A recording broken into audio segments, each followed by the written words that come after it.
Alright, Jack, are you ready? After being strapped down by the orderlies, an older gentleman with a white coat stepped over and looked down at me as my back caressed the cold metal slab I was fastened to. I presumed this was Dr. Covenwood, the lab's head of operations. I guess so. This was a risky business. I would be humanely injected and gassed with various chemicals to render me medically dead. Then I would be reviewed to report my findings as part of a study on near-death experiences and the afterlife. If I survived, $5,000 would be deposited into my bank account as payment. Don't worry, Jack. We've done this dozens of times so far and haven't yet to lose a single soul. You'll be fine. I know what you're thinking, and you're right. This was not legal by any stretch of the imagination. No one in their right mind would have ever agreed to participate in such a study, but I was truly desperate. The pandemic left me jobless, and the bills were piling up. An old college buddy who works for the lab knew about my situation and reached out to recruit me for this project. Alright, Jack, I'll be in the next room behind the one-way glass. You'll be able to hear me over the intercom. Once we start, there's no going back. This is your last chance. Are you absolutely sure you want to go through with this? I mulled it over for a moment, but the choice was clear. There were certainly other options at my disposal for recouping my financial losses, but that wasn't the only reason I agreed to take part in the study. The real reason I was risking my life ran much deeper than that. Let's do it, Doctor. A smile spread across his face. That's the spirit. Dr. Covenwood scurried out of the control room and fired up the intercom as quick as he could, probably to get the ball rolling before I changed my mind. Remember, Jack, you only be gone for 30 seconds, then we'll bring you back. Still, it may seem a lot longer to you once you're, well, wherever it is you're going. Time dances to the beat of its own drum in some places. Retain what information you can upon waking, and tell us what it is you've seen. I nodded at the camera hanging above me from the ceiling. Alright, Jack, this is it. See you on the other side. I remembered bracing myself for death, but it's all fuzzy after that. Bits and pieces of memory floating in a vast ocean of consciousness. I can only recall the sensation of falling and the occasional voice whispering in my ear, though I could not, for the life of me, make out what it was saying. When I finally came to, the scene in front of me took form and revealed my surroundings. However inexplainable it may seem, I was in what appeared to be the lobby of a large building, where the hardwood floors, lavish staircase, and gorgeous rays of light flooded the room from tall, stained glass windows on every side of me. Directly in my line of sight was a desk and what appeared to be a receptionist. He looked up and smiled. "You must be Jack. Please, come with me." In an instant, without even getting up from his seat, the man was in front of me. Before I could react, he took me by the arm and we appeared somewhere upstairs by the balcony in front of a door. "Here you are, room 371. The overseer will see you now." And just like that, he vanished again. Thanks, I guess. Overwhelmed by everything, I didn't enter the room right away, and instead leaned over the railing and surveyed the area. That's when I noticed a plethora of shelves lining the walls, each with their own collection of jars. A soft light emanated from within. I wanted to study them further, but was cut off by a booming voice that echoed through the hall. "Come in, Jack. I haven't got all day." It was coming from room 371.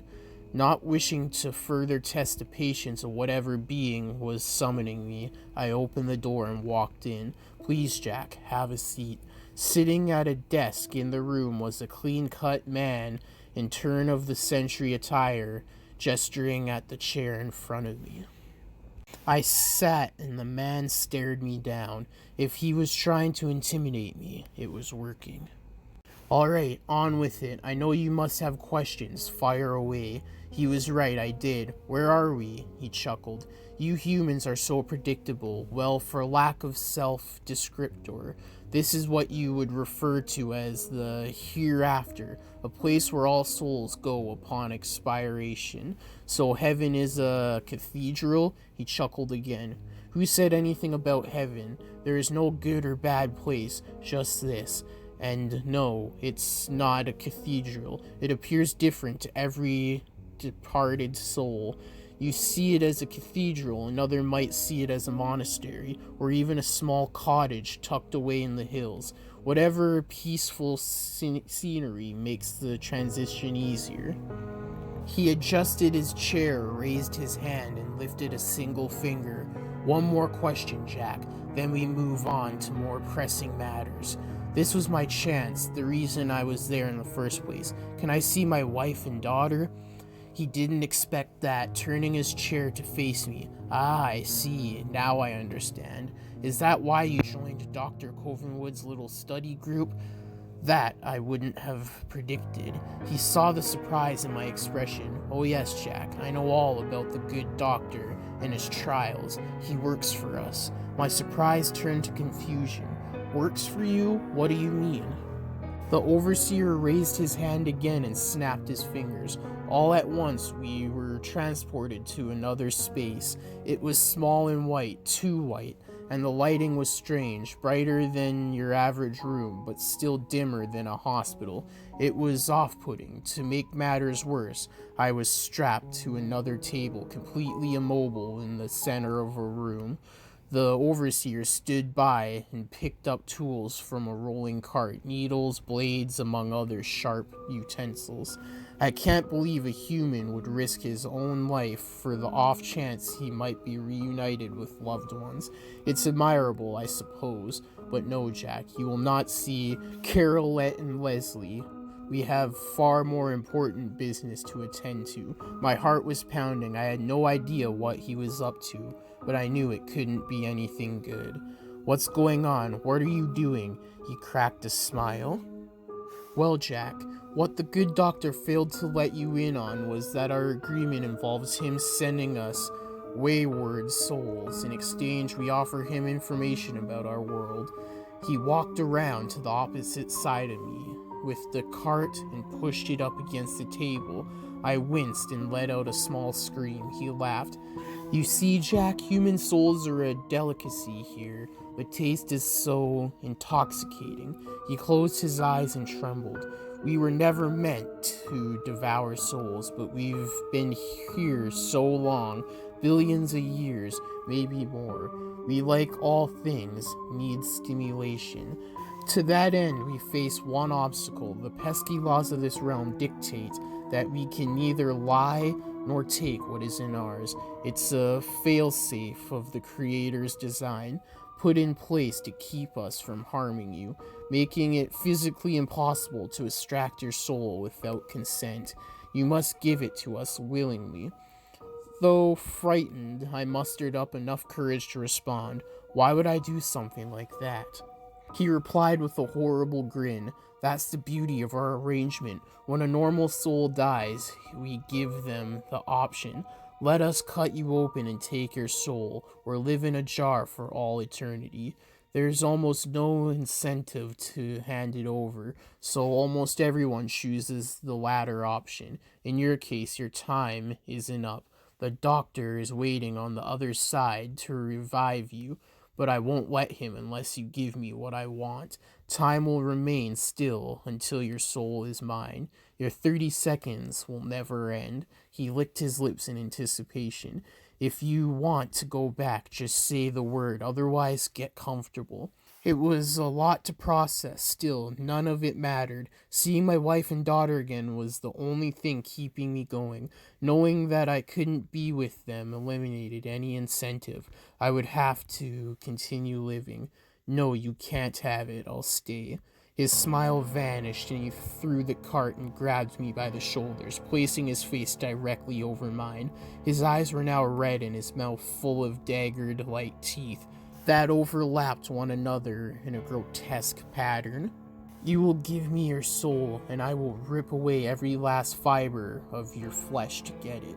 He dug a silver blade into my chest and drooled over the wound. It was like battery acid, worse than any pain I had ever felt. I screamed in agony. He backed away, wiped his chin, and his face returned to normal. Sorry about that. I got a little carried away. Still, you will agree to my terms or suffer further torment.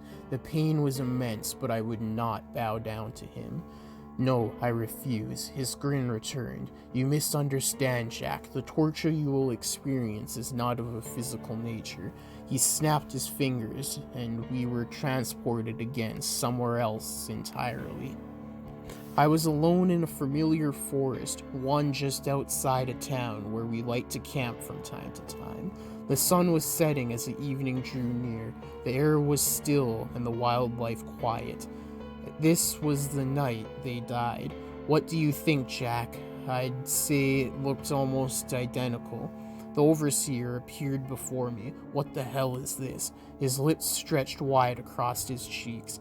Just a recreation of the events that led up to your family's death. I looked at him in disbelief. You remember, don't you? You were out here gathering firewood while they played by the lake. A tear rolled down my cheek. Stop it, he continued. When Lisa fell, bumped her head on the dock, and then sank deep beneath the water, Charlotte called out to you, but you were nowhere to be found. It happened as he spoke of it. Jack, she fell in. Jack, help. Oh God, she's unconscious. Jack. Just as I did that night, I dropped the branches in my hand and ran as fast as I could towards the lake. Recreation or not, I couldn't ignore my family. Your wife jumped in to save her, but her legs were far too weak to swim. The overseer appeared at every tree I passed, his voice staying with me every step of the way. The physical therapy worked wonders, but she had only been out of the wheelchair for a month. He was right. On her way to work, Carolette was struck by a drunk driver. She survived, but her spine suffered a lot of damage. The doctors weren't sure she'd ever walk again. This camping trip was supposed to be a celebration. It was the first thing Carolette wanted to do when she was upright again. Stop it, you bastard. Carolette continued to call out for me. Jack, Jack. Her voice was muffled by the water she was treading. There was a sickening gurgle in between her outbursts, a gut-wrenching sound that haunted my every nightmare for months to come and rang in my ears even after waking. You arrived at the lake, but it was too late. I ran over, tears wetting my face, and pulled Carolette and Leslie from the water. The overseer stayed close and observed. I tried my best to administer chest compressions and CPR, but it was no use. My girls were dead, and I could do nothing but sob over their corpses. All right, Jack, time for round 2. The overseer snapped his fingers, and we were back in the forest. Soon enough, I heard Carolette's voice again, once again crying out for help. To my dismay, the sequence of events had begun again. I turned to the overseer standing by my side and took a swing, but there was no connection. My fist stopped inches from his smug face, halted by an unseen force. He cackled in response. Why are you doing this? You know why, Jack. Give me your soul or submit to this existence. You will be stuck here forever, left to reveal in the worst night of your life. Again and again, I ran to the lake faster this time. Still, when I arrived, they were gone. That's right, Jack. No matter what happens, this will be the conclusion. You will never make it in time. Never. We appeared back in the forest. What will it be, Jack? I ran again. The overseer followed. No, I won't do it. I can save them this time. I know I can. The overseer's eyes became red as he moved from the tree to tree, then suffer, Carolette continued to call out for me. I continued to run. After it was done, it started again and again and again. All the while the overseer stayed and watched and laughed. Eventually, I cried myself dry. I pressed on anyway, determined to save them. Even if it was all part of an elaborate illusion, I needed this more than the overseer knew. Eventually, he interrupted. "Stop, Jack." I ignored him at first. "Jack, stop." I ran as fast as I could, Carolette's voice as my beacon. Well on my way to another lakeside funeral. "Stop, now." The overseer stepped in front of me. The scene around us vanished. We were now surrounded by darkness, a mysterious place devoid of any and all light. If you truly insist on continuing running down memory lane, then I think it's time we change some things. Have fun, Jack. This will be your life now. He snapped his fingers and I was back in the woods. This time, I was completely alone, and dark fog hung over the forest canopy, cloudy and still. Focused, I ran past the trees, but Carolette's voice never met my ears. Something was amiss. I arrived at the lake moments later and was greeted with the usual horrific sight. Carolette and Lisa's face down on the surface of the water. I pulled them out, as I had so many times before, but something changed when their bodies touched the shore. They stood up. Carolette and Lisa's lifeless bodies now stood upright before me, eyes darker than the deep abyss they were pulled from. Water spilled from their mouths, and they walked towards me. Carolette then spoke. "You killed us, Jack. You killed us." I backed away in terror, sobbing the whole way. "Carolette, I'm sorry. I'm so sorry." Lisa stepped ahead. "Why didn't you save me, Daddy?" I fell to my knees as they approached. "I love you both so much and miss you terribly. Please forgive me. I never meant for this to happen." Carolette leaned over and put a cold hand on my head. "You lived. You don't deserve forgiveness on top of that." She pressed her lips to mine and the taste of death coated my tongue. I tried to disconnect, but she forced me against her with brute strength. Her arms wrapped tightly around my head. Then she began sucking the air from my lungs. Lisa chimed in. "This is how we felt, Daddy. We couldn't breathe. Now you can be like us." I struggled and struggled, but couldn't break free. Just before losing the last drip of air in my lungs, something happened. It was faint at first, but then grew to an audible whisper. I recognized it as it crept into my ears. It was the same disembodied voice that followed me to this afterlife. I could now tell that it was that of Carolette, the real Carolette. "Save us, Jack." I didn't know what she meant. "Please, Jack, you have to make a deal with the overseer." "Make a deal? Okay, I can do that." By some miracle, I was able to rip myself away and inhale as much oxygen as I could in one breath. Then before the corpses could attack again, I called out to the overseer. "Okay, I'm ready to bargain." The dead vision of Carolette and Lisa vanished. The sky opened up, revealing a full moon. Its dim light soaked small ripples in the lake as the overseer walked up from behind. "Had a change of heart, have we?" I took another deep breath. Carolette's whisper was still with me, guiding me the rest of the way. "He can't lie. Ask him some questions." "Okay, I'll give you my soul, but first I have questions." He rolled his eyes. "Fine, on with it then. Ask him about the jarred souls, what he does with them. What do you do with the souls once they're jarred?" He squinted at me suspiciously. "Where is this coming from, Jack?" I was firm with my reply. "Just answer me." He clenched his teeth. "Fine, for the most part, they stay untouched in their jars, on their shelves, but sometimes we take them out and ask again for consent." "Ask how?" "How do you do that? Torture?" His eyes widened at the word. "Of course, Jack. What other way is there?" "Ask about us." "What about Carolette and Lisa then? Do you torture them?" He leaned in and snickered. "Yes, the same as I am torturing you now. They relive this night just as you have. Your wife is strong, but I'll break her. Then their souls will be mine, just as yours will be. A matching set, if there even was one. My blood was boiling. I wanted to lash out, but Carolette's voice soothed me. Save us, Jack. The pieces clicked into place. Alright, I'm going to give you a choice. The overseer scoffed at me. You're gonna give me a choice? Yes, I can guarantee you that Carolette won't give in to your head games, and neither will I. Not so long as we have each other. You can either keep trying and torturing us until the end of time, or if you have better things to attend to, and I'm sure you do, you can let me go. He looked shocked. Let you go, I continued. No more torturing my wife and daughter, and allow the doctor to revive me. When I die, my soul is yours. To do with as you please is the only guarantee you'll get any of us. He stood back and pondered for a moment. You make a compelling argument, Jack. Normally I wouldn't even consider a deal like this, but I've wasted enough time on you three as it is. As such, here's my counteroffer. I'm feeling generous, so I'll offer you 2 years on Earth with your soul intact, and your family will rest during that time. Then you will die, and I will retrieve all 3 of your souls. Your familia bond can serve as consent for the lot of you. There is no way I would accept those terms, but Carolette's voice chimed in. Take the deal, Jack. It'll be fine. We'll have 2 years to find a way out of it.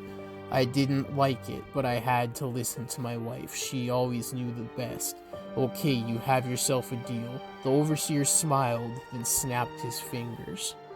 I awoke in the lab to Dr. Covenwood at my side, tending to the wound in my chest left by the overseer. Oh good, you're awake. Knowing the hand he played in this, I looked at him in disgust. I know, I'm sorry, Jack. It's just the way it has to be. This research is vital to the progress of mankind. He finished bandaging me up, undid my straps, and backed away, probably expecting a fist to the face. You're just lucky I was able to make a deal with the overseer to protect my family. I stood up and Dr. Covenwood stepped out and into the control room, opting to the speaker through the intercom. Actually, Jack, that was all part of the plan. One soul at a time used to cut it, but as of late, the overseer wants more. He let out a loud sigh before continuing. There's no way out of this, I'm afraid. In 2 years' time, you'll be done for. I hope you understand. The sound of tapping away at a keyboard came through the speaker, followed by a voice, Carolette's voice. Save us, Jack. My heart sank. I used an old recording of your wife and created a sample program that would allow me to alter my voice to sound like hers. Everything I said over the intercom, you were able to hear on the other side. I'm sorry, Jack. Oh my God, what have I done? Hey guys, thanks for listening to today's Creepypasta, and I hope you enjoyed. If you did, like, comment, and subscribe for more. Hit the bell notification when you subscribe and select all notifications so you get all notifications whenever I upload. I upload 6 days a week, Monday to Saturday, at least one video a day. Also, go follow all of the social media accounts. They're in the description below. Also in the description below is the sources to the creepypasta and the music used, so go check those out. Let me know what creepypasta you'd like to hear next, or if you have your own you'd like me to narrate, or if you have a creepypasta series you'd like to hear. Send them to me on any of the social medias or to my email, which is in the description below. Also in the description below is the author's social medias if they have any listed. But yeah, that's it for today. I hope you enjoyed. Until next time in the Deadly Zone, stay deadly and stay spooky.